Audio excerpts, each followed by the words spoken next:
Tem a ver com o que você estava falando, né? Uma reação direta ao que você estava falando aí agora.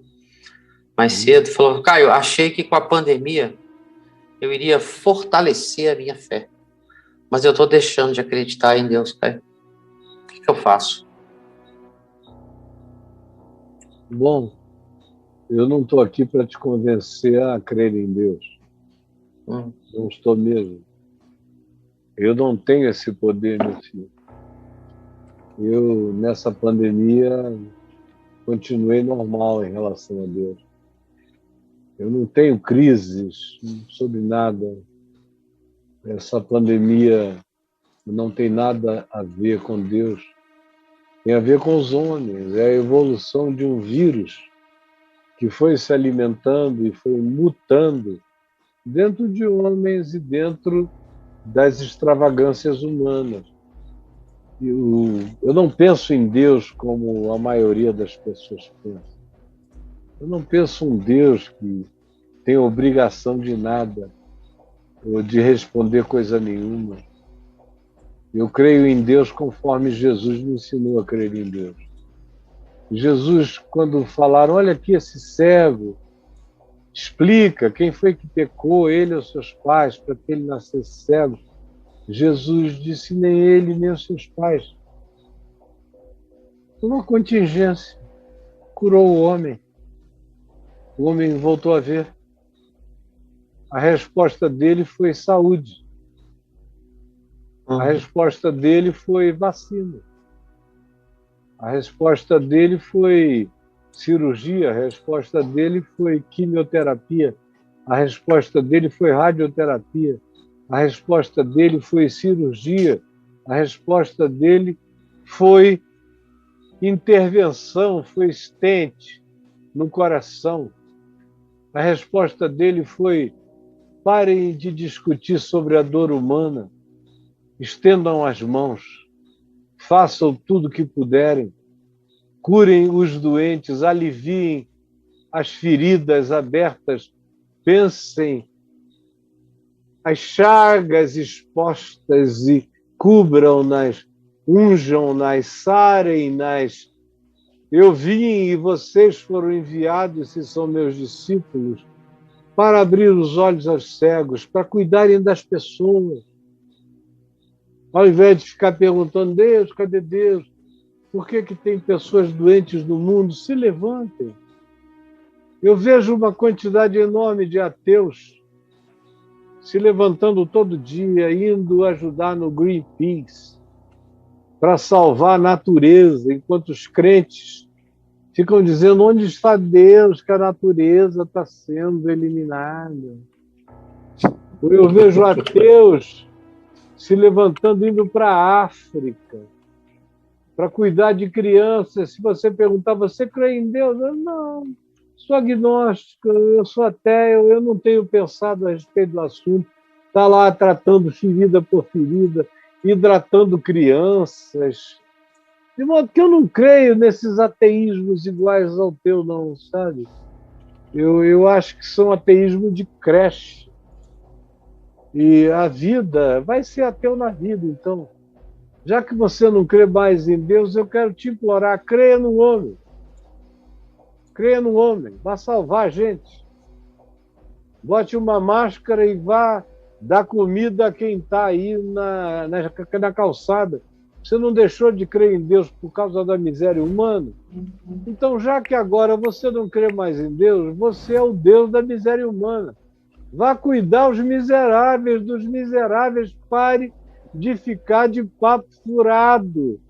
Sabe, esse negócio esgotou, o prazo de validade desse ateísmo acabou. Se você ficar ateu, fique silencioso. Não precisa pregar, não precisa gritar, não precisa fazer nada. Seja um ateu como Jesus era ateu. Não gritava nas praças, não quebrava a cana quebrada, não apagava a torcida que fumega. Seja um ateu assim como Jesus. Um ateu que não transfere nada para Deus, não pede explicação de Deus, vai fazendo ele mesmo o que ele pode, curando gente. Curou todo mundo? Não, mas curou todos os que pôde, socorreu todos os que pôde. Aí não precisa nem falar em Deus. Um ateu assim é o ateu que Jesus sonha. É o ateu dos sonhos de Jesus. Você pensa que Jesus não sonha? Tem alguns ateus, ele sonha.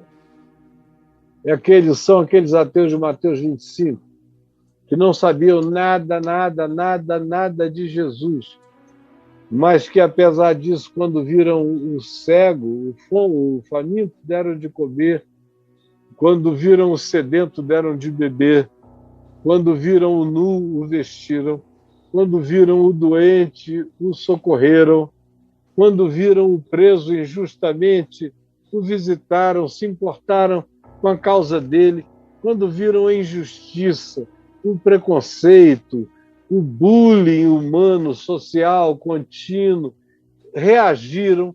Quando viram a natureza sendo destruída, se ofereceram para preservar. Quando viram epidemias, mesmo não crendo em Deus, entraram no laboratório e trabalharam meses e meses e meses sem fim para desenvolverem uma vacina para curar. Quando estavam dentro de hospitais, mesmo sendo ateus, ficaram, todavia, meses inteiros sem voltar para casa, porque não conseguiam abandonar o próximo. Então, Jesus disse: venham, meus benditos, meus queridos do meu Pai, tomem posse do reino que estava preparado a vocês antes que houvesse mundo. Mas eles vão olhar para Jesus e vão dizer quando? A gente nunca soube de ti, a gente nunca ouviu de ti, a gente nunca te conheceu, a gente não estava fazendo isso pensando em ti, a gente não sabia nem que tu existias. Mas ele disse: todas as vezes que vocês fizeram isso por uma pessoa assim, era a mim que vocês estavam fazendo. Então entrem e tomem posse. Esse é o ateu dos sonhos de Jesus. Eu te digo, meu filho, não precisa crer em Deus, mas vá ser um ateu dos sonhos de Jesus. Vá ser um bom ateu. Vá viver como um bom ateu, ao invés de ficar no choramingo da creche desse ateísmo de crente frustrado, com perguntinhas tolas, com esperanças filosóficas de que haja respostas para elas.